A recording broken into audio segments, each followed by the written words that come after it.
اعوذ باللہ من الشیطان الرجیم بسم اللہ الرحمن الرحیم. It is reported on the authority of Hassan,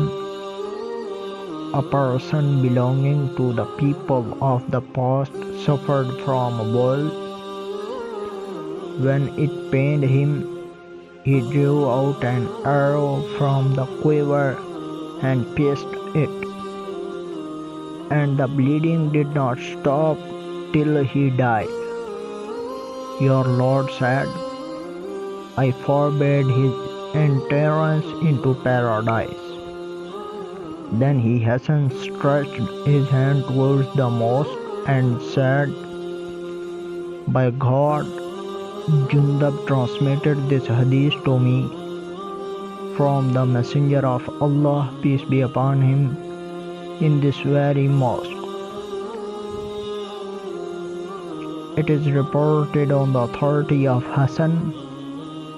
Jundab bin Abdullah al-Bajali narrated this hadith in this mosque, which we cannot neither forget, and at the same time we have no apprehension that Jundab could attribute a lie to the Messenger of Allah. He, the Holy Prophet, observed, a person belonging to the people of the past suffered from a boil, and then the rest of the hadith was narrated. Muhammad bin Rafi, Zubairi, Muhammad bin Abdullah ابن زبیر Shiban کہتے ہیں کہ میں نے حضرت حسن کو یہ کہتے ہوئے سنا کہ تم سے پہلے لوگوں میں سے ایک آدمی کو پھوڑا نکلا، پھر جب اسے سخت تکلیف ہوئی تو اس نے ترکش سے تیر نکال کر اس سے پھوڑا چیر دیا،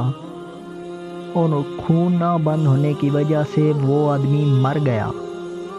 تو اللہ عز و جل نے فرمایا کہ میں نے اس پر جنت حرام کر دی. پھر حسن رضی اللہ تعالیٰ عنہ نے اپنا ہاتھ مسجد کی طرف دراز کر کے فرمایا، اللہ کی قسم، یہ حدیث جندب بن عبداللہ رضی اللہ تعالیٰ عنہ نے رسول اللہ صلی اللہ علیہ وسلم سے روایت کرتے ہوئے اسی مسجد میں مجھ سے بیان فرمائی. محمد بن ابو بکر مقدمی وہب بن جریر رضی اللہ تعالیٰ عنہ اپنے والد کے حوالہ سے فرماتے ہیں کہ میں نے حضرت حسن کو یہ فرماتے ہوئے سنا کہ ہم سے حضرت جندب بن عبداللہ البجلی